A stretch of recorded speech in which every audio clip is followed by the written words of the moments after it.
Hey guys, welcome back to another episode of the Butterfly Effect podcast, and today's video has been requested by our patrons, so thank you very much to them and enjoy.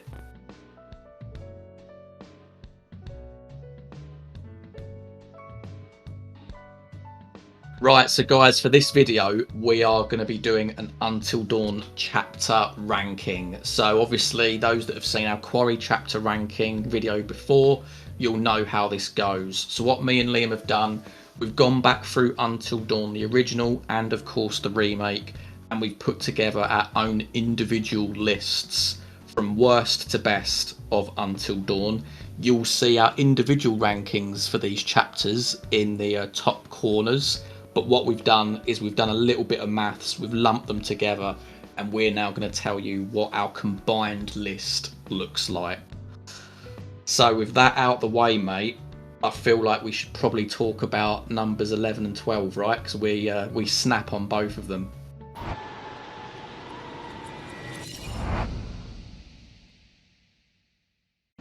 Yeah, so we've shared our ranking for this one. We have put both prologues, because we are going to talk about the original and the remake one, in bottom place, so they get 12th and 11th. We're actually going to give the remake the bottom spot here. We're going to say the original one was slightly better. The reason this falls bottom of the list is it is a prologue. Naturally, you're going to get a lot, less meat on the bones than the other games. It is going to be with playing as a character we're less invested in. Don't get me wrong, I love Beth Washington, but this is the only time you really see her. Prologues just don't have that ability where, you're not really sunk into the game as of yet. There are only a few minor changes, like obviously the remake, changes the camera angle, so it's pretty cool going around the lodge, like in third person. Obviously you get a few little minor differences, like I seem to recall, instead of the stranger stalking you from the inside the house, he's watching someone take out a bin. There's obviously the scene where you help Josh to the sofa. There's a few differences about where Chris is and stuff. But to be honest, the reason I'm going to say the original was better is, it's just a little bit of bias on my end. I think the original game was the classic one. It's where my heart lies more. And I just think if you're going to pick out flaws from this prologue, you could say a lot of people had quarrels around the fact that Chris gets heavily targeted when he wasn't involved in the prank. I felt like the remake had the power to kind of mitigate this and maybe change it up a little bit. It gives us a whole new prologue, but it doesn't actually do that much different with it. So I would say it actually leans a little bit more on the disappointing side, to the point I'm going to harm it a little bit more than the original. But all in all, that it's Until Dawn. It's not a bad game. There's no real bad chapters. There's better moments than others. You're just playing as Beth. It serves as a nice little tutorial how to pick up objects, how to find totems, how the QTEs work when you run through the forest. But nonetheless, again, I reiterate, it's a prologue. It's not going to aim for a top spot at all here. Yeah, and I've got to echo that. The difficulty in trying to even put together our individual lists for this was absolutely insane, because it's just one good chapter after the next. But like Liam said, that it's more likely that the prologues are going to finish bottom. As you can see on screen, I've also put the original as being the better prologue. I felt like that there wasn't a necessary... The changes that they made didn't feel very necessary in the remake. With the original, I felt like it was less on the nose that a prank was about to go down until the moments building up to it, because you can find the note, and even the note changes, I've got to say, in the remake as well. But you find the note in the original, and it's sort of like a little saucy note from Mike saying, come meet me at sort of 2 p.m. or something, and we'll get to know each other a little bit more. Whereas in the remake, it was like him being a little bit more sympathetic, and I thought, I don't know why that needed to change. But even in the remake as well, it's almost, there was a bit of a build up to the prank. It was a little bit more artsy and stylized, whereas I think I prefer what Supermassive did in the way that they approached the prologue. But then, as Liam said, after the events of the lodge, it all pretty much follows the same. Maybe apart from the little explosion that you get, if I'm remembering rightly. But nonetheless, 12 for the remake and 11 for the original prologue.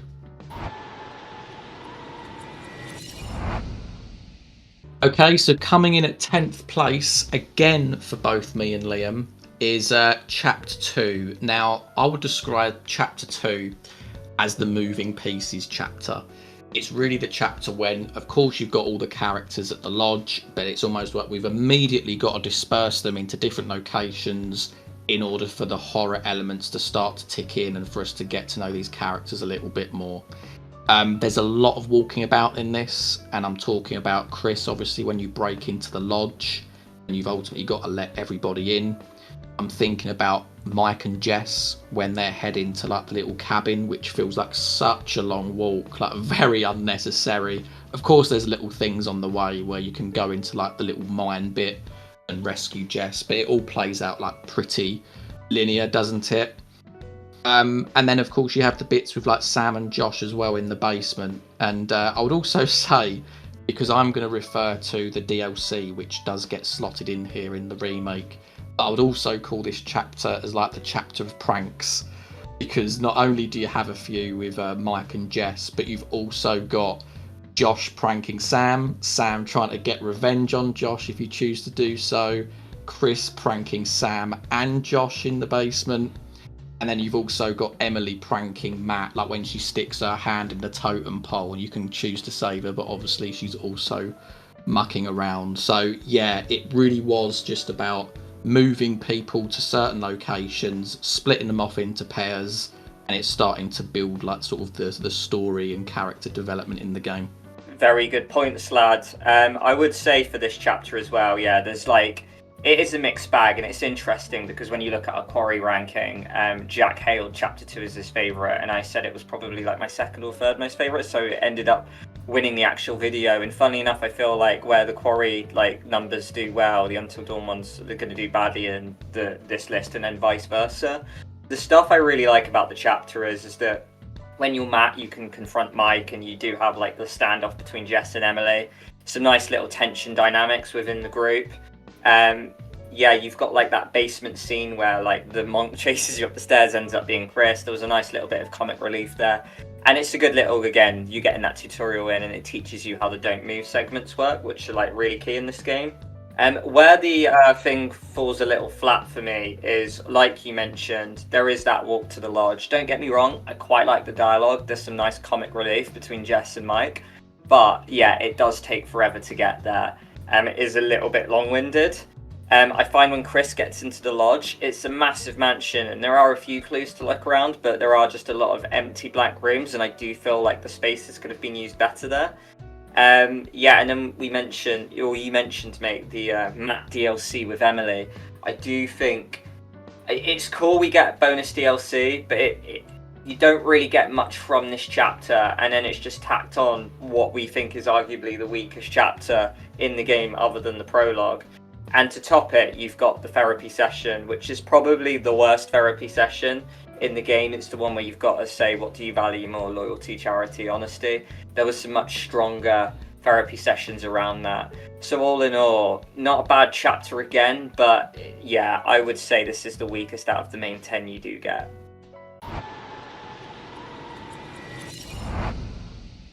At 9th spot, to match it, we have got chapter number 9. So this is where I thought it was sort of a 9th ranking, while Jack said it's 8th, so it does fall down the pecking order a little bit. There's a lot of good stuff about this chapter. I really like the fact this is like, if you think Jess is dead, this is where it teases you, and it's like, oh yeah, she's back. And then you get the whole Ashley investigating the hatch to kind of save her. The game really tricks you, and I almost like that it did. It really plays with your heartstrings, so yeah, no, I've got to give it credit to that one. And then you even get the optional Chris scene here if he stays behind and then he gets to rejoin the group. I wouldn't know anything about that since he got his head ripped off in a few chapters beforehand. But other than that, we've got the Sam climbing scene to save Mike to conclude the chapter. And otherwise, the main bulk of it is the Mike sanatorium scene. Now, don't get me wrong, on a blind playthrough, I actually really like the one in chapter 5. But I just felt it was so unnecessary to kind of have him go all the way back through the sanatorium. Don't get me wrong, it was a little more action loaded. You had the jeopardy of trying to save Wolfie as you went, so the stakes were a little higher. But it just felt like more of the same. It felt like we were having a bit of a repeat. And I think they needed to do something different, whether that was shorten the length of time or maybe have Sam go with Mike in the first instance or something. So yeah, just unfortunately chapter 9 doesn't quite land as much as other chapters for myself. I've got to echo the same again. I think Mike being back in the sanatorium, the repeated use of the location, I think I've got to say it does get hurt when you have future playthroughs.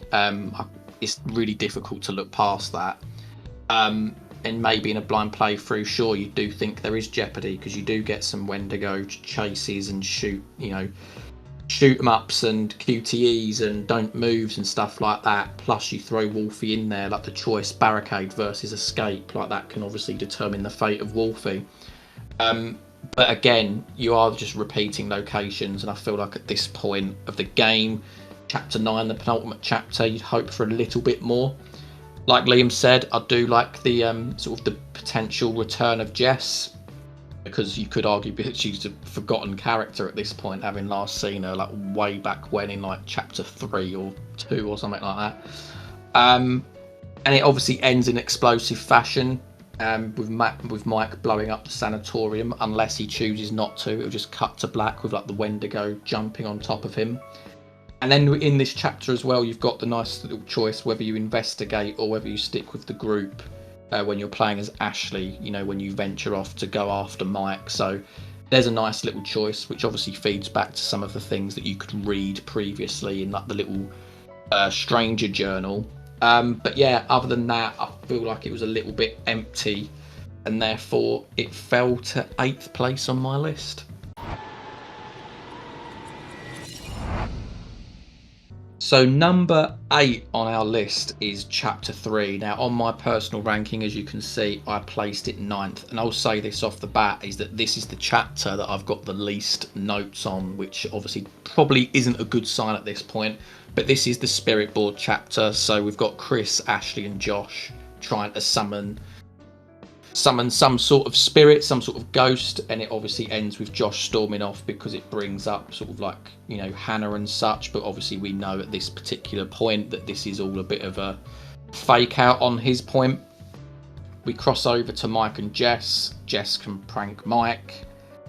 We also have the cabin scene and like the sort of tense moment where you can find the deer in the path and you sort of maybe get a slight hint that there's something else going on with the Wendigos chasing them. Other than that, it's Chris and Ashley exploring the lodge. They find the hidden passage, and then you'd probably arguably say that the best bit is where the psycho enters. Obviously, he takes Ashley, and you hear Josh screaming, and then pretty much the final bit with the Dr. Hill is you asking what player you like the most, which does have some interesting implications. Obviously, that being, if you choose Josh, there will be some instance later on where Dr. Hill mentions it, but even in the heat of the moment, he sort of says he has very specific dialogue because, of course, we are playing as Josh in that moment. And that's all I've got really for you, mate. So what have you put for chapter 3? Yeah, there's not too much to add on what you've said. I think you hit the nail on the head a little bit. I obviously, as you can see, guys, I've ranked it a little bit higher. I think maybe it benefits from the fact it follows directly after what we've hailed as one of our weaker chapters in chapter 2. I feel like this is truly the chapter where tension starts drumming up, and I think maybe it's helped that it might have just the strongest sort of cliffhanger from a chapter. It's the scene where like Jess gets dragged through the door or the window, and it's like, oh shit. So like, at that moment, the game really starts kind of like getting to where it needs to be. So I really like that. As Jack mentioned, yeah, the Ouija board scene's really cool. When you find out the twist of who the psycho is afterwards, it makes sense when you go back. But yeah, just a lot of midsections in there. Like, I know like Chris and Ashley, these scenes are important to kind of drum up their romance angle because you do end up rooting for them, and it is kind of like scenes like this are just like do the ugly work in the background to really get you there. And then yeah, like I wasn't the biggest fan of this section of the Mike and Jess, albeit the other bit's way longer. With this bit, it's just more of the same, so it's like I mentioned with Mike's sanatorium scenes, it feels like a bit like a repeated segment. And on top of that, there's just a lot of you know, plot holes and logic flaws in there, such as like, how did the phone get thrown through the window? Why is the Wendigo perving on Mike and Jess banging? So there's just a lot that's left to be answered. But I do agree, I actually really like the therapy session. Although it's not my favourite one, people hail this as their favourite one because you get to kind of pick, oh, who do you prefer? Although maybe it's a little bit early to tell because you're still learning the characters. But yeah, like, all in all, a solid chapter, but nowhere near, like, no hope in hell of reaching a medal spot. So in the 7th spot, we have chapter number 1. Now, you know, and hats off to this chapter, because chapter 1's are really difficult. You know, you've got to introduce the characters. Typically, it's a lot slower. You have to get invested. But I just remember when I first fired up Until Dawn, I was just really invested. It was at this point I was kind of learning how to play the game. I was getting to know the characters, like really admiring the pause menu. When you go around and you meet the characters, it has those like photo flashes, and then you sort of see their like character traits around. But I also felt it was a fairly fun chapter as well. You get some interactions with characters that don't really interact throughout the rest of the game, such as like Ashley and Matt, and then Sam and Chris, for example. So yeah, no, I just really liked it. You get the cool little shooting sequence, which is really like good tutorial way of kind of, you know, learning that. You have like the whole backstory of all the little romance triangles which are going on there, particularly with like Emily, Matt, and Mike. And then you get the telescope choice as well. I think it does a really good job of, despite the fact it's early days, there's a lot of branching which stems from this chapter, such as, do you let Matt look through the telescope? Do you shoot the squirrel, which causes nature get to, you know, imbalanced? And then yeah, we get like a nice little snowball fight at the end. And to top it all off, this is where I would say my favourite therapy session comes in. It's where you get to choose your fears. And it basically, all in all, is you customizing your own horror game. If you say you're scared of spiders, in a later chapter, you'll have a spider walk over a camera. So it really did feel so impactful for a chapter 1. Just really impressive. It's just, again, a bit like we mentioned with the prologue. Chapters 1 are going to have such tough time competing for the medals on this spot because there's no tension at this point in the game. I've got to say, I mean, I've put chapter 1 as 6th on my ranking. I absolutely adore chapter 1 in Until Dawn. Just that natural progression, because we obviously start off with following Sam. You have that shot with, obviously we know it's the stranger, but with like the machete behind her. There's just an air of like, I don't know, it's just really ominous. I'm talking about the original here, but I think, just to point the negative out, I think potentially why chapter 1 doesn't necessarily get into that top tier for me, A, is because it's sort of, you know, setting its stall out with characters and stuff. But I think when you look at the remake, I appreciate what they were trying to do with it being sort of lighter, and then as the night wore on, it got darker. But I just think setting the tone so early in the Supermassive version, where it was just dark straight away, I absolutely adore that. And I think it just moves at such a nice pace. We get to see Sam, does she peek in Chrissy's bag or not? Which again, although minor, it does have like a little implication later on. We have the introduction to the don't moves, the introduction to like the shooting of the gun from like the shooting range, as Liam said. We've got the squirrel thing in there as well. The classic cable car sequence, which is one of those scenes that just sticks in my mind so much. Also as well, the fact boom butterfly effect, that basically gives the name of our channel right there. And then obviously we move on to seeing about Jess, her crush on Mike. We meet Mike with Emily and Matt, and you start to see dynamics form, which again leads into what Liam was saying about the choice of the telescope. And then it all culminates with this thing with Dr. Hill, with like choosing and customizing your own game. So as far as an introduction goes, I think Until Dawn chapter 1 is actually superb. I really, really like it. It's just that I think that in my ranking, I ultimately went to pick for more actiony based things at the higher end. But yeah, a lot of things from chapter 1 stick in my mind when you just say the words Until Dawn to me. Okay, so we're now moving on to chapter 4, which in my ranking I gave it 7th spot, and in Liam's ranking he gave it 5th spot. So chapter 4 really starts off with the events that followed chapter 3, with Jess getting snapped by the Wendigo and you're playing as Mike, and we're really getting introduced to these QTEs a lot more quickly now. which of course does have some jeopardy, right? Because if you fail the QTEs too much, this will ultimately lead to our first confirmed death in the game, of course, that being Jessica. We chase the stranger. Also, we having, from the back of the last chapter, Chris waking up and having the first iconic trap sequence from the Psycho, which again sticks out in my mind so much from when I played my blind playthrough, because it was such a difficult call. I ultimately did go for Ashley, but the fact that, you know, we not knowing at the time that it was always going to go to Ashley, I think that probably caught a lot of people out, which I think again makes the twist, the reveal later on, all that more impactful. They then ultimately find Matt and Em outside, and then in terms of the Dr. Hill chapter, it's really just him having a pop at you about sort of being self-indulgent and the traps and things, so nothing too special there. Hence why I perhaps put it in the bottom half of my ranking, but still nonetheless, there was some really good juicy bits in this one. I ranked chapter 4 in 5th place, as you mentioned, Jack. I really like this chapter. Like, you've got the chase scene, and although, like, we've seen what happens if you deliberately fail them. It's a proper goofy chase scene, but one nonetheless that right after the events of chapter 3, like, you're really rooting for Mike. This is kind of where, like, that kind of, like, fuckboyish behaviour kind of wears off a little bit, and then he becomes action hero Mike. So yeah, really solid scene. And I think the big thing to kind of mention is that although the game starts at a certain pace, it really goes up a gear in this chapter, because if you fell for it like I did, you get sucker punched twice thinking you've killed 2 people off in this chapter. Jess falling down the elevator shaft, and then Josh getting sawed in half. My brother probably helped this ranking as well, because he absolutely gaslit me into sort of saying, oh, I failed the chase scene. And as for Josh, it was all to do with, like, some questions I answered wrong with Dr. Hill. So I, honest to God, thought I killed 2 characters off at this early stage in the game, so my heart was racing. And I feel like when I talk about most iconic Until Dawn moments for me and scenes, the buzzsaw trap is like a top 3 moment for me. I just remember, like, I felt like that same sense I had when I was playing Heavy Rain in the trials, where I was like, my heart was racing, I was like, I don't know what to do.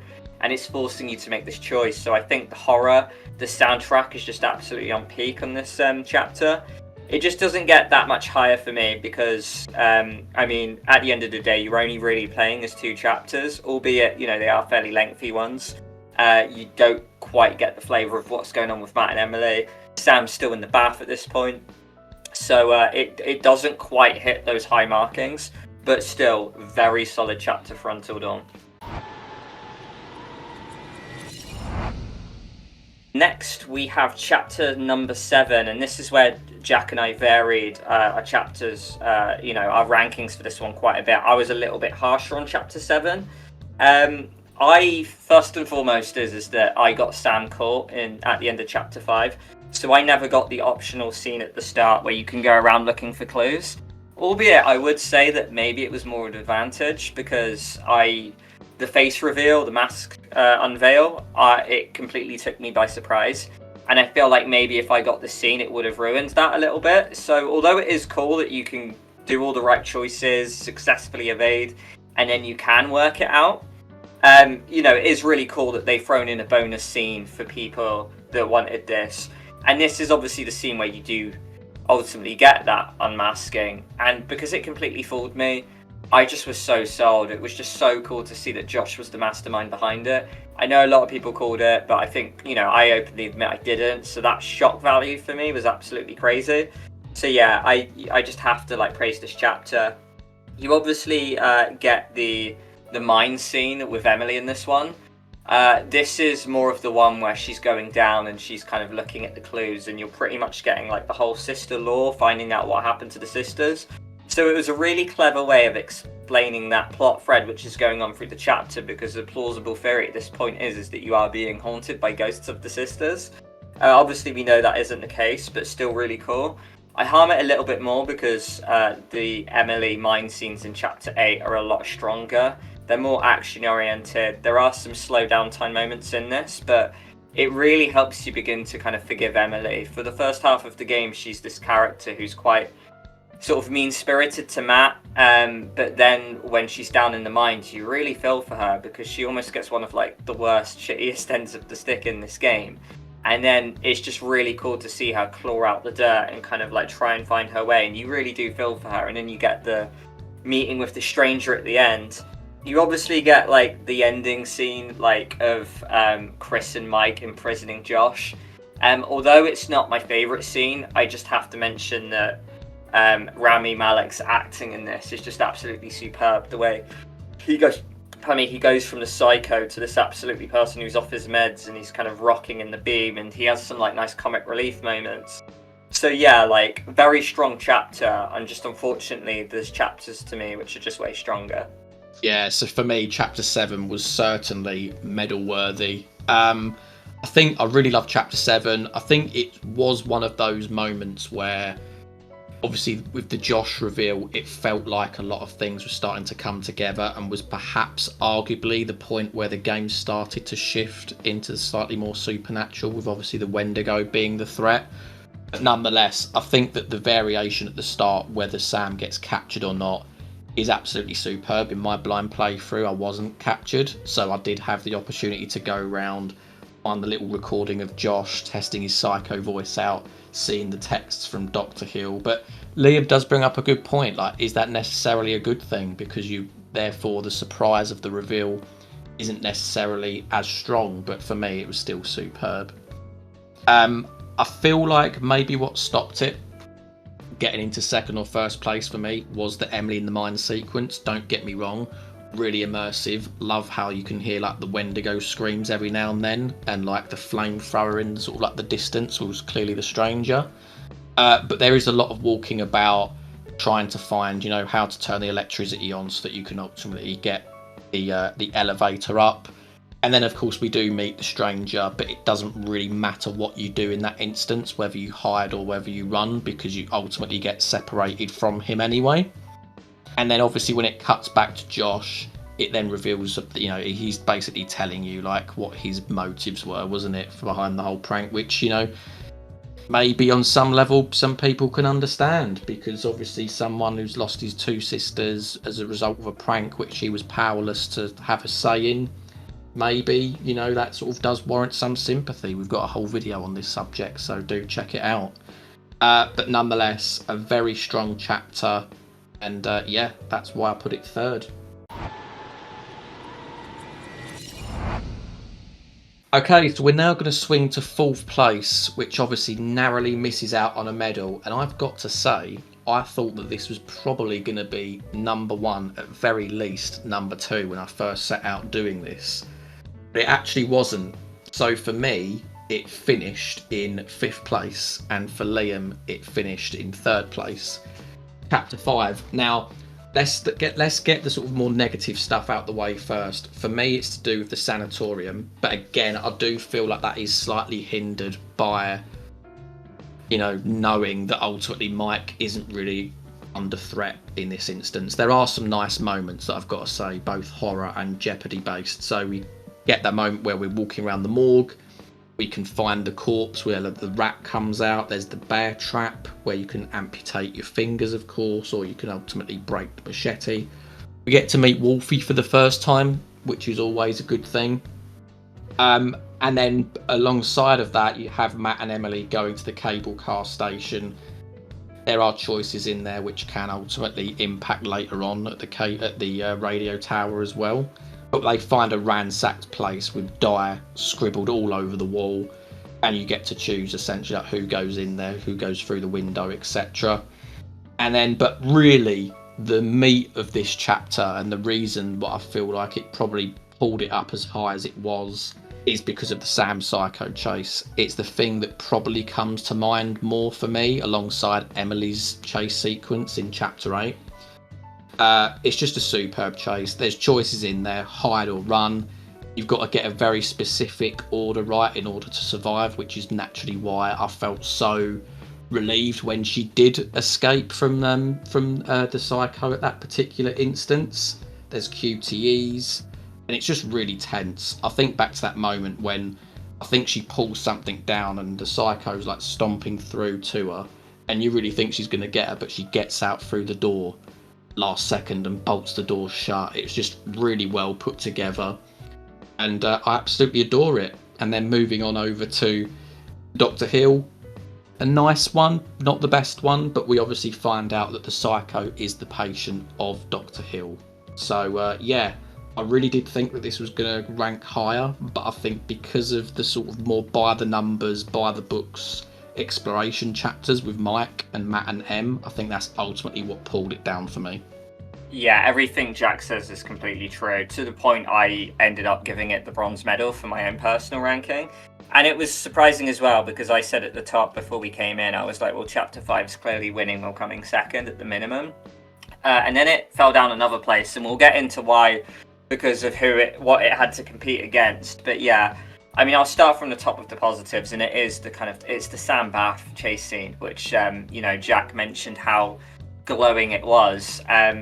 I just love the opening shot of it, where you've got like the psycho in the background while she's listening to Yo-Yo Ma. That was like my wallpaper for so long on my PC. I absolutely love everything about that shot. And then, yeah, just how that shoot choice in episode 1 has this effect. It doesn't matter how well you might play it, but if you decided to kill nature, you will leave a trail of blood, and then you will get found out. And I just love those little breadcrumbs, how those minor choices can have such a deep impact. So yeah, just absolutely just love the scene. It is my most iconic Until Dawn scene of the whole game. So yeah, I can't say enough good things about it. So much so, that was the reason I thought it was going to fall higher than I did. But I look at other areas of the chapter, and it does harm it a little bit. I mean, I will start off with the Mike Sanatorium scene, and as Jack mentioned, there's just a lot you can do here, such as like the bear trap, meeting Wolfie, and finding clues, getting more lore on the miners and stuff. Going around the morgue, there was some really I don't know about you, but I found it really tense opening those kind of like, what are they, those pods, those chambers, whatever they're called, of where all the dead bodies are inside, because I'm like, something's gonna jump out at me. So yeah, but when you replay it and you know how much plot armor the guy has, it is a drag to play it, but I almost just want to discount that a little bit, because I remember how magical and how tense on the edge of my seat I felt when you see that wolf shadow. Like, that kind of stirred me up a little bit, and when you're getting chased by the wolf, my heart was racing. So from a blind playthrough perspective, it was still a really fascinating scene. With the Matt and Emily cable car station bit, I felt their scenes together were some of the weaker ones in the game, so I cared a little less for this one. Particularly because I didn't think they were a good fit for one another, and I really didn't like the way Emily was treating Matt for a lot of it. You go up to sort of like, the elk and stuff, and it's like a nice little cliffhanger on that one. But I'm just not really a big fan of the whole do you agree or disagree to go to the fire tower, because it just makes sense to agree, but that actually harms you, and then it links into the chapter following where it basically makes the decision for you if you're going to shoot the flare gun then and there or not. That just seems a little bit murky, a little bit nonsensical to me. So yeah, all in all, although I gave it third place, it doesn't quite manage to reach first or second, because there are some flaws to it. So guys, we're at the medal territory now, and our bronze medal winner is chapter 6. So Jack actually gave it the silver for his, and I ended up giving it 4th place. So we start off with Matt, and it's like the continuation from the chapter I just mentioned, where you have to go through the elk. Matt can actually die here, and then you get the whole really intense fire tower scene. I've already touched on the fact that I'm not a real big fan of the flare choice here, but I like everything afterwards, where the tower kind of falls, you have the wendigos trying to get in, it's really tense. And then depending on your choices before, you can have this whole like relationship exposed thing where Matt actually stands up to Emily for the first time. Then he can actually go and save her, which can jeopardize him, and then you can get that optional flare scene, which is really tense to do. And if you fail that, you might get maybe arguably the coolest death in the game, or you can just jump to safety. And it's interesting, and I think, as I mentioned, I don't think Matt and Emily are good for each other. And it's almost telling, because Matt's actually, in a weird way, safer if he abandons Emily, in a really dark, kind of twisted way to say. But yeah, that scene was really strong at the end. I just reiterate, the flare gun choice really frustrates me. It's one of the biggest flaws in Until Dawn for myself. Um, we get the scene where, you know, you're Ashley and Chris, which is the rest of it, where you're kind of like walking around to save Sam because they've just got back thinking Josh has just died. Although, yeah, it can be long in areas, I actually quite like, and although sometimes tacky, the horror elements. You're finding more about who this psycho is, of like the kind of setups, the cameras and stuff he's hiding around, the pictures on the wall, kind of like in the basement. There's a lot going for it. There's some nice comic relief moments as well, and I think it does that really good job of teeing up the kind of the Chris and Ashley love story, especially in that final scene. And I think the cherry on the cake is it's the second trial where, as Chris, you can either like shoot yourself or Ashley. And if you shoot Ashley, it unlocks Dark Ashley, which we all know on the channel I'm a really big fan of. And you know what? I'm a sucker for romance. I really like Chris' speech to Ashley at the end. I thought it was really endearing. So yeah, there was a lot of good stuff in this chapter. Just, again, mate, it just fell short of getting that medal spot for me. Yeah, so obviously I gave this second place the silver medal. And I feel like it really was a case of like going up against this and a certain other chapter for top spot. I feel like ultimately the choice was that maybe the other chapter in question had a bit more action. It felt like maybe a little bit more jeopardy, but this really did come close for me because there's some really key choices in here. One of which is obviously at the radio tower, whether you having stowed the flare gun or not, jumping or saving, which I think was just a nice touch, because I think we've got used to in these games always being the good guy tends to reward you, whereas this is one of those rare instances where actually as Matt you jump into safety is more likely going to save him, which is exactly what happened to me. And therefore when you hear that Matt is actually pretty difficult to save, it therefore makes it feel all the more rewarding.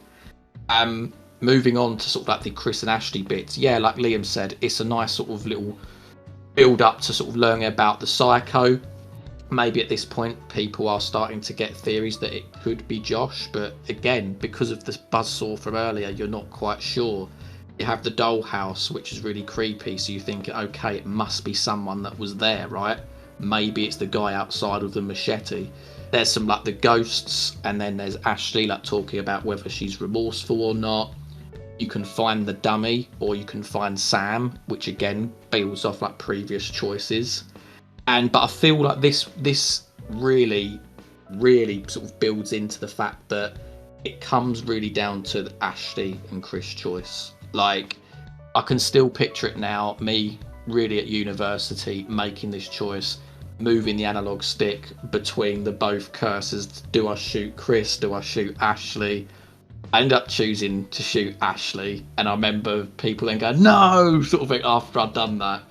And that just sticks out in my mind so much. It is really one of those gaming moments that I just can't get out of my head, really. When I'm looking at the Dr. Hill, it's really not that special. It's really just him again sort of saying to the player that you've gone too far with the game. And yeah, maybe that was another slight negative that stopped it getting the top spot. But really, I did like a lot what was going on here, on top of the fact that you've got the whole save nature thing going on, haven't you? We've seen it with the squirrel, and we've seen it with this, that if you attack the elk, you do get punished as Matt. So yeah, a very strong chapter in my opinion, and it feels like the wheels are fully in motion at this point of the game.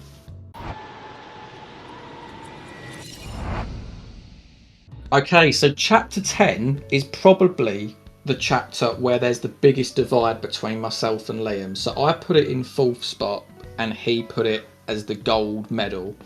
Now for me, I'm going to praise this chapter because I feel like there is a lot of very good things in here, but I feel like maybe it was on the slightly shorter side compared to the other chapters, and maybe not as meaty as some of the other chapters. But the first thing I'm going to say is the Josh hallucinations. I think that this goes very under the radar as a very, very good horror sequence.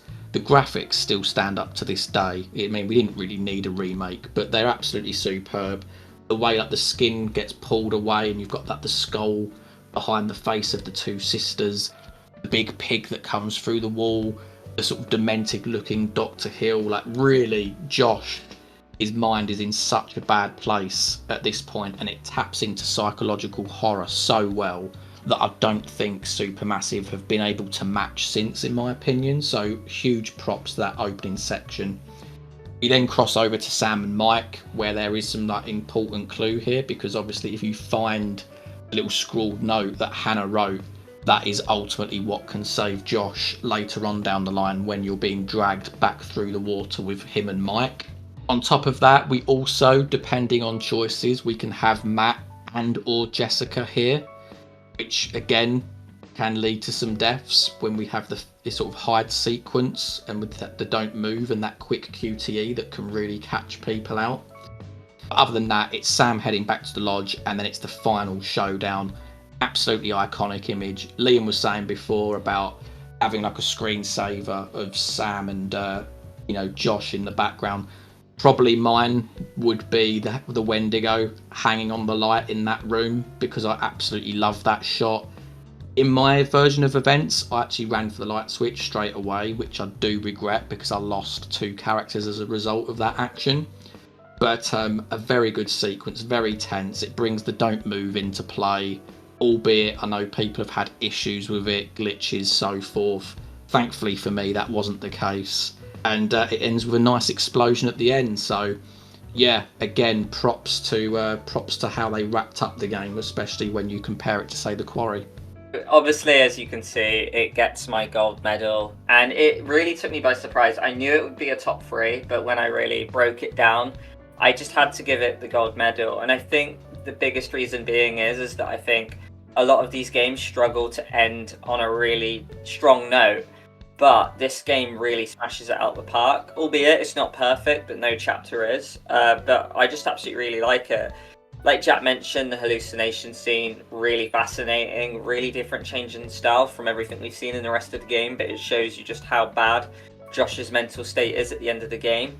You get the Sam and Mike Waters scene as well. I get a lot of people might feel a little aggrieved with the fact that Josh's life hinges on a clue that you may or may not find. I really like the neat touch as well, though, where you're in the heart of the Wendigo's lair, and any characters you've lost are kind of hung up on the ceiling in that room, and it's almost like a little bit of a museum of the characters you might have lost. There'll always be the stranger in there, but anyone else will be there, and I just thought that was a nice little, almost like, recap touch that they threw in there. We have the Matt and Jess ending, and it was really cool to see them again. You really feel sorry for Jess at this point, who's been through hell. She's fell all the way down in the mine. She's been alone for most of the night. Really cool that Matt rounds up with her. I know a lot of people feel a little aggrieved at kind of like maybe the vagueness of the choice of run versus hide. But I don't know. There is a heavy part of bias for me because I really struggle to use in this game.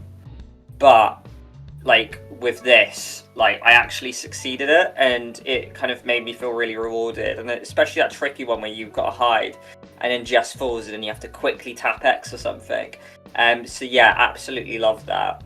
And yeah, as Jack mentioned, the final lodge showdown is just absolutely iconic to me.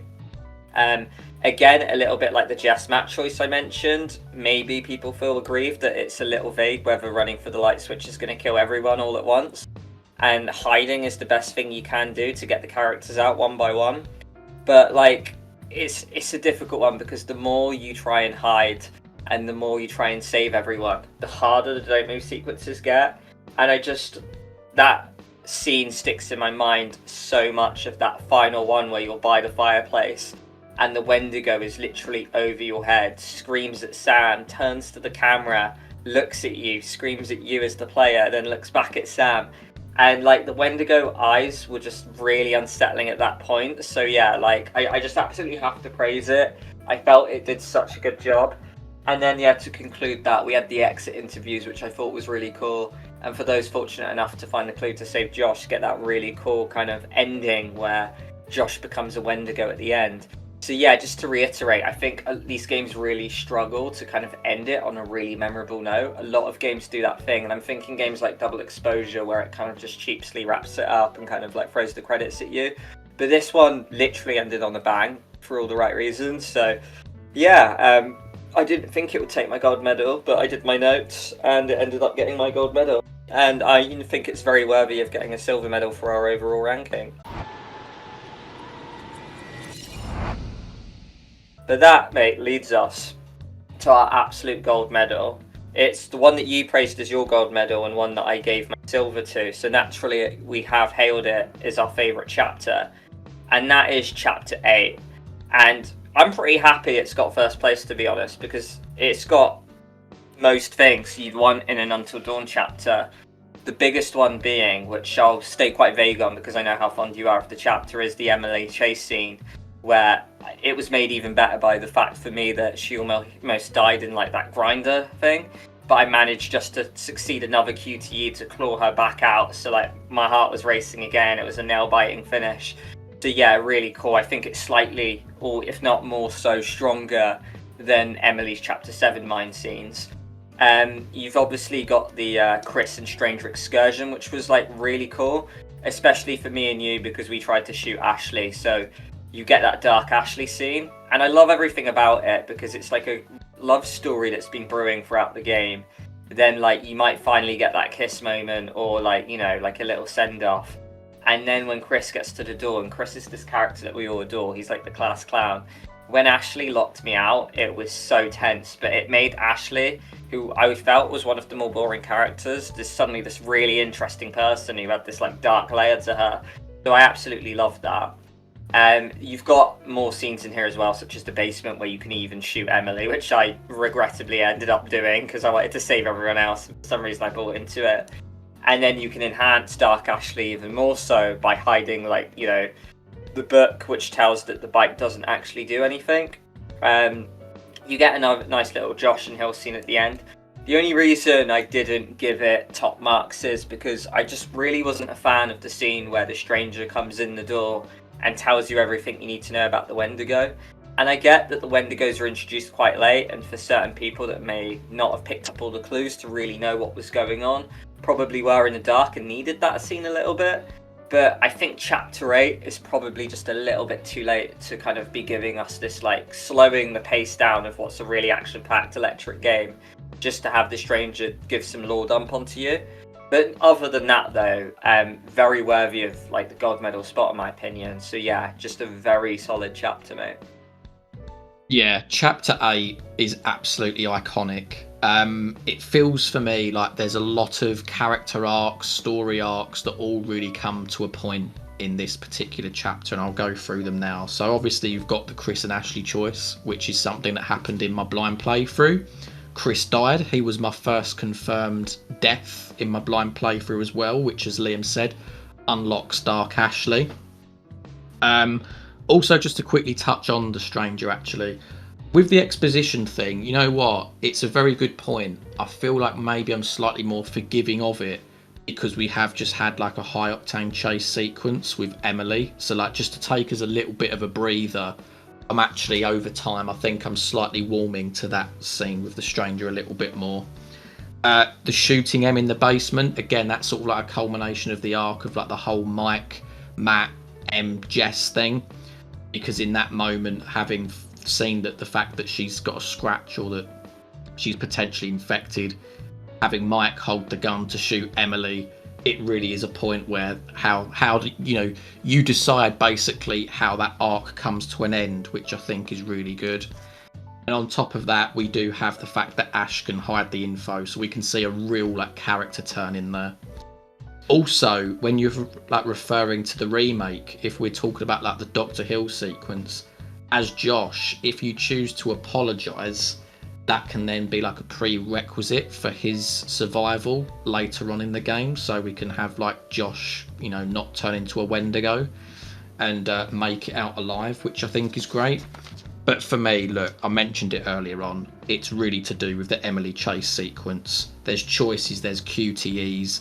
The fact that, when you jump onto the conveyor belt, you can jump off of it or you can stay on it, but you've then got that like QTE to avoid like the wood chipper thing. Really cool. She escapes on a zip line. Honestly, it was so good. And again, when you get someone out of that situation, it feels incredibly rewarding. So ultimately, like I say, I did think it was going to be chapter 5. But I think from start to finish, whether it was action, whether it was intrigue, some nice character development. I feel like Chapter 8 had it all, so that's why I gave it the gold medal in my ranking. So there we go, guys. That was our chapter ranking of Until Dawn, featuring bits mostly from the original, but also from the remake as well. Just wanted to give a little thank you to our Patreons who requested this video, so we hope you all enjoyed it. And of course, do let us know in the comments what your chapter ranking looks like. Is it similar to our combined list? Is it similar to one of mine or Liam's lists? Or is it completely different? Do let us know in the comments below. Thank you for watching, and if you love Until Dawn, Supermassive and choice-based games in general, do stick around on the channel. Thank you very much, guys. We'll see you in the next one.